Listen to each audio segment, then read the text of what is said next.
الكريم أما بعد أعوذ بالله من الشيطان الرجيم بسم الله الرحمن الرحيم اقرأ باسم ربك الذي خلق الإنسان من علق اقرأ ربك الأكرم الذي علم بالقلم علم الإنسان ما لم يعلم.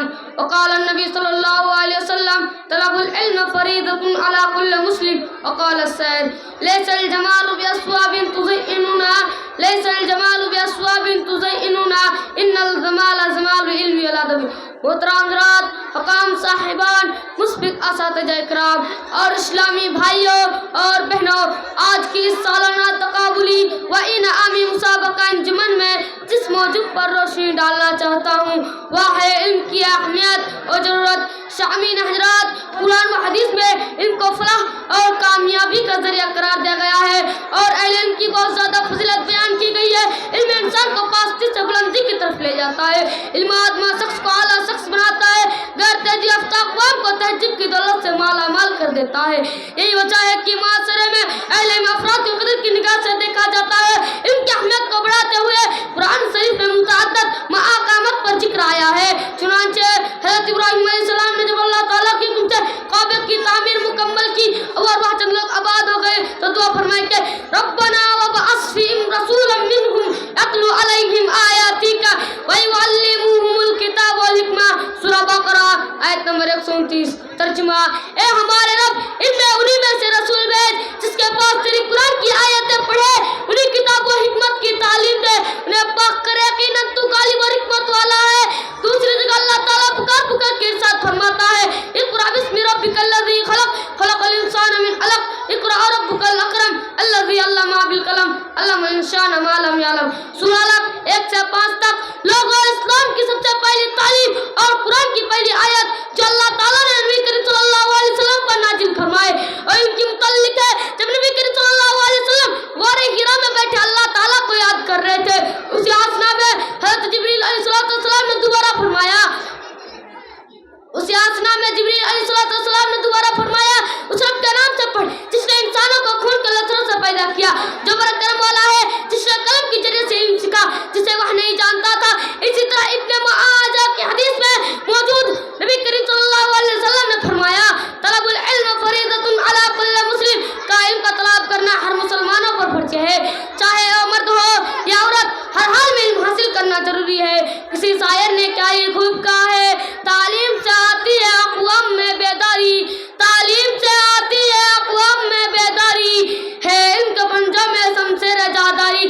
دوسری جگہ نبی کریم صلی اللہ علیہ وسلم نے فرمایا من سلک طریقا یلتمس فیہا علما سہل اللہ لہ بہ طریقا الی الجنہ.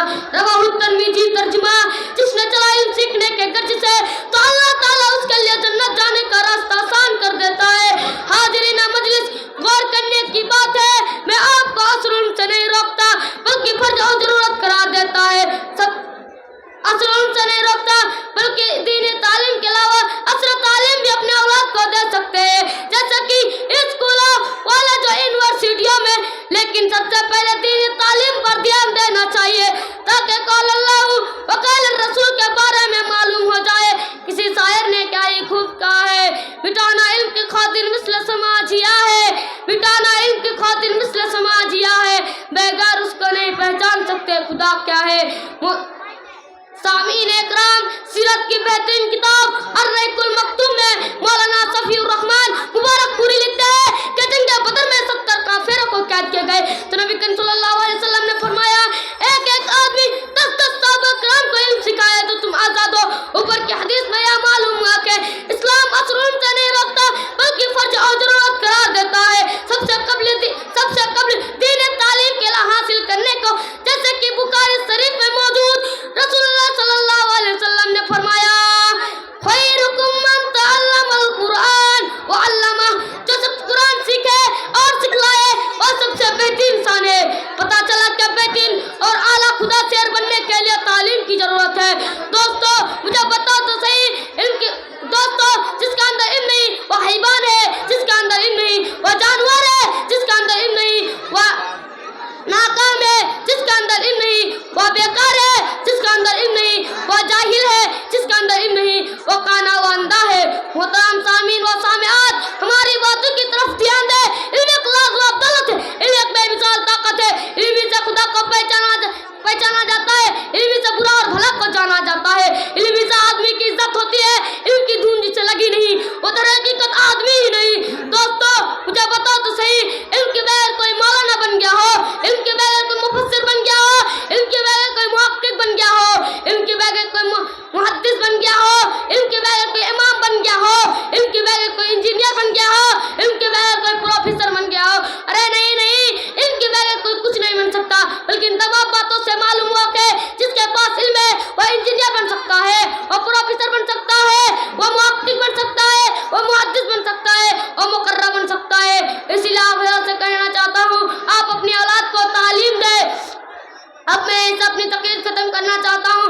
آخر میں اللہ تعالیٰ سے دعا ہے اللہ تعالیٰ ہم تمام مسلمانوں کو صحیح تعلیم حاصل کرنے کی توفیق عطا فرما آمین. چاول میں گندا گر جائے تو صاف کر دینا, چاول میں گندا گر جائے تو صاف کر دینا, میرا تقریر بھول ہو جائے تو معاف کر دینا. موبائلوں میں دن رات کٹنے لگے ہیں, موبائلوں میں دن رات کٹنے لگے ہیں, گناہوں کے دلدل میں دھسنے لگے ہیں. اللہ سے کرے دور تو تعلیم بھی فتنہ, اللہ سے کرے دور تو تعلیم بھی فتنہ, املاک بھی اولاد بھی جاگیر بھی فتنہ. نہ اکیلے اٹھے تو شمشیر بھی فتنہ, نہ اکیلے اٹھے تو شمشیر بھی فتنہ, شمشیر بھی کیا نعرے تکبیر فتنہ. السلام علیکم ورحمۃ اللہ وبرکاتہ.